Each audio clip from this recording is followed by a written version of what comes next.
안녕하세요, 거북입니다. 이번 주제는 선분양과 후분양의 비교, 후분양이 더 좋은 이유입니다.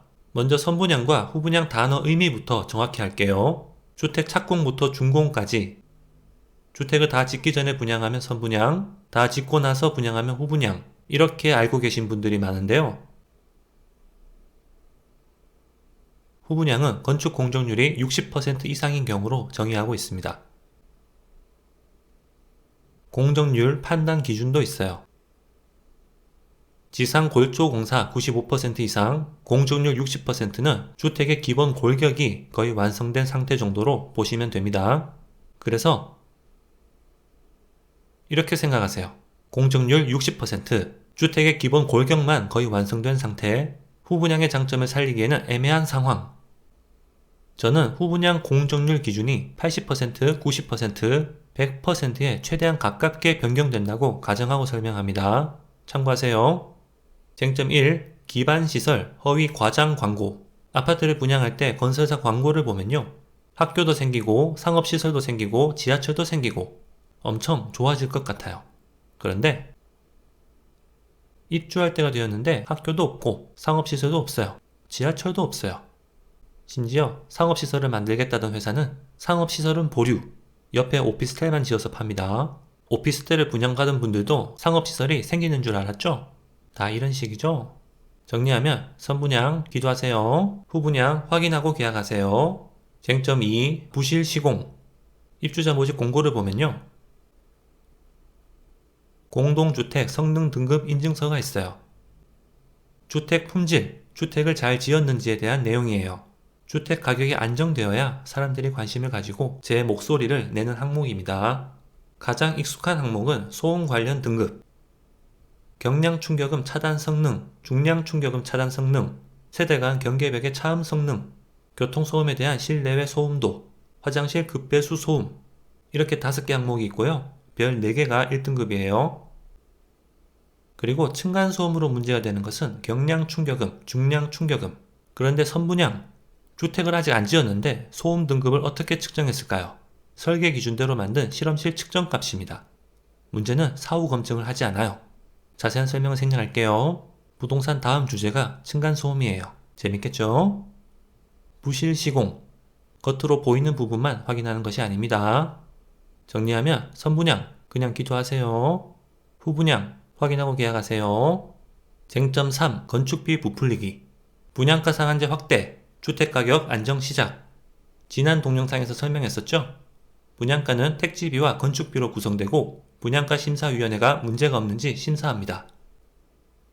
건축비는 기본형 건축비 내에서 적정한지 심사하는데 건축비가 실제 건축비가 아니라 예상 건축비라는 거죠. 차이가 어느 정도인지 확인하기 위해 분양 원가를 공개하는 경기도 자료를 보면요. 분양가 예상 건축비 대비 실제 건축비 감소 비율 평균 18.8% 감소, 차이가 많이 납니다.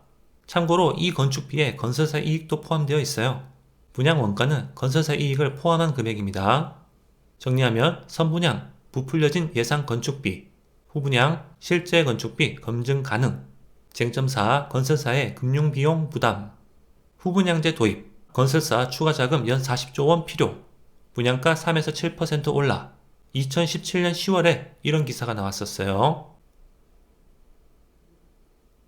주택도시보증공사 연구보고서, 주거복지 향상을 위한 주택금융 시스템 발전 방안. 이 보고서를 직접 인용하지 않은 이유는 공개를 안 하더라고요.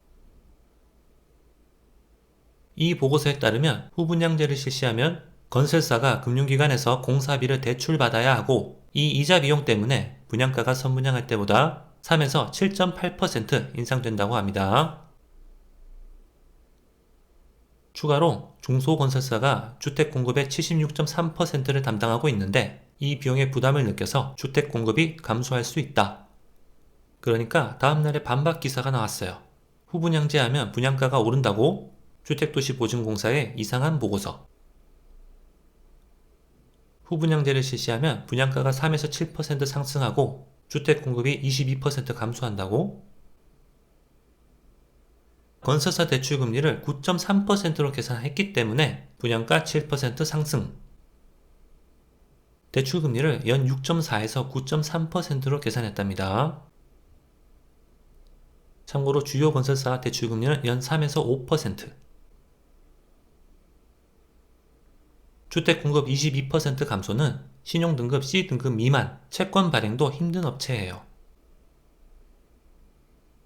후분양제를 실시하면 부실업체가 자동으로 퇴출되고 주택시장 건전성 회복에 도움이 된다는 의견입니다. 두 기사를 비교하면 건설사 자금 조달 비용 증가는 공통 의견, 대출금리와 분양가 상승 수치는 차이가 있어요. 어느 기사가 더 정확할까요? 후분양을 한 단지가 있습니다. 확인해보면 되겠죠? 2019년에 후분양을 한 단지를 확인하면요.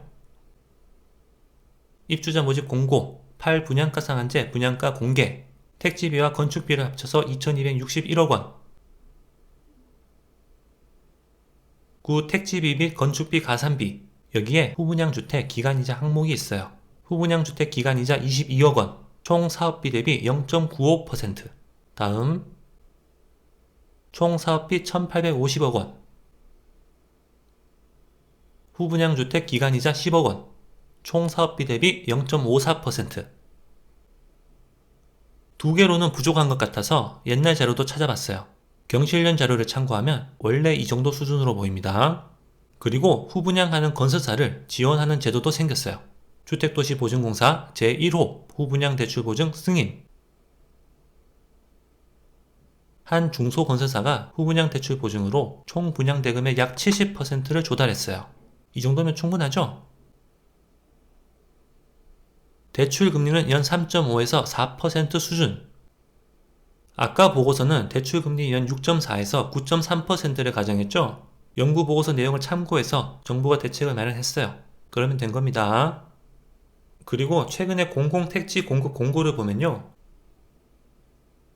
이렇게 후분양 조건으로 공급하는 공공택지도 있어요. 결과는 어땠을까요? 건설사들이 기피했을까요? 입찰 경쟁률 392대 1. 더 설명 안 해도 되죠?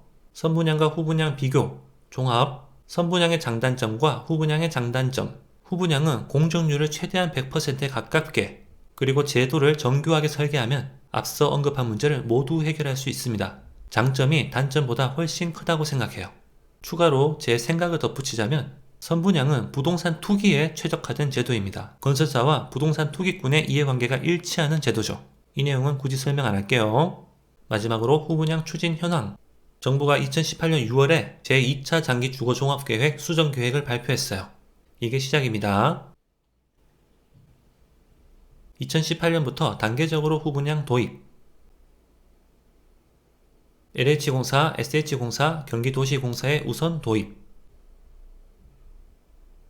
2019년부터 공정률 60%의 공급. 2022년 성과 평가 후 공정률 상향 검토. 이렇게 기본 계획을 발표했고요. 정부가 발표한 2019년 주거종합계획, 경기도가 발표한 보도자료를 보면 정부는 2019년 후분양 시범단지 3개를 시작으로 2022년까지 공공분양의 70%를 후분양으로 공급한다고 합니다. 경기도는 2020년부터 경기도시공사가 공급하는 공공분양은 후분양으로 공급. 민간 분양도 후분양을 확대합니다.